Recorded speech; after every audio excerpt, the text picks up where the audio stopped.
No matter how many times I see that lava flow, it just ceases to amaze me.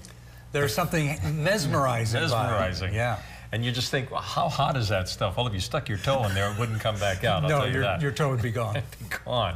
Okay, so we're going to be seeing some significant changes in our weather in the days to come. And it's going to commence tomorrow. You're going to notice that something different is happening because we're going to be getting a lot of clouds. Today was a gorgeous day. Mostly sunny skies with a little bit of a northwest wind, though. It felt chilly with temperature readings in the low to mid 50s for daytime highs in that northwest wind. It felt cooler than that. But now here come the high thin cirrus clouds. You can see off in the distance. And here are your weather headlines. What we're talking about is the possibility of some showers commencing as early as tomorrow. Last night I was telling you that we might see some showers as early as tomorrow evening or tomorrow night. Well, let's step that up about 6 to 8 hours because this storm that's moving this way is accelerating a little bit faster than the models anticipated. So chance of showers late tomorrow, then rain, windy, the possibility of some thunderstorms with mountain snows is in the forecast for Thursday. Then we'll have clearing skies on Friday. Still looks like a very nice day on Saturday ahead of yet another storm that heads this way probably sometime on Sunday. So temperature readings outside right now, 53 degrees in Boise. Same goes for Nampa, 55 in Caldwell, 57 degrees right now in Ontario, 41 degrees in McCall, 41 degrees in Stanley.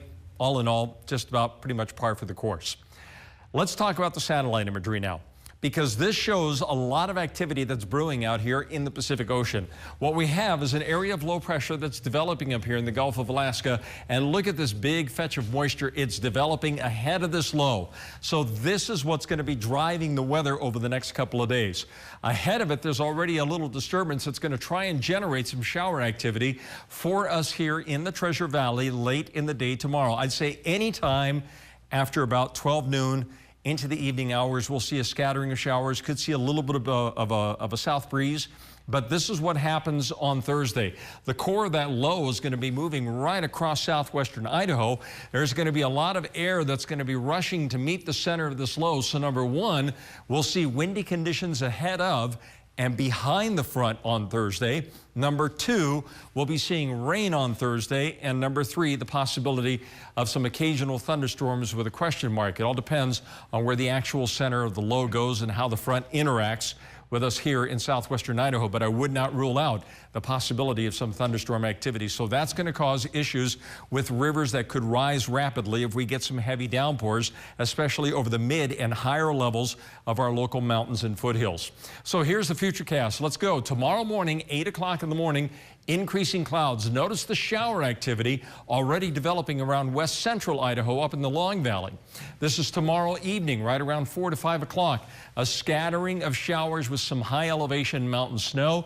Now I'm going to take you to just after midnight on early Thursday morning, and look at this slug of rain that wants to move in during the early morning hours on Thursday. This looks like it has potential to be a fairly significant soaking event for much of southwest Idaho. And then there goes the center of the low itself. This is going to be Thursday afternoon, and with it, snow levels will be getting lower, the chance of showers, thunderstorms. It's going to be an interesting day on Thursday. So here's the 7-day forecast for the Treasure Valley. 62 degrees for the high temperature tomorrow. We could see showers developing anytime tomorrow afternoon through the evening.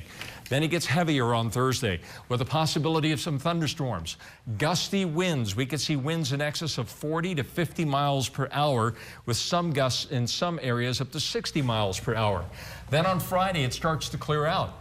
Saturday looks delightful. Another storm comes in here on Sunday and Monday.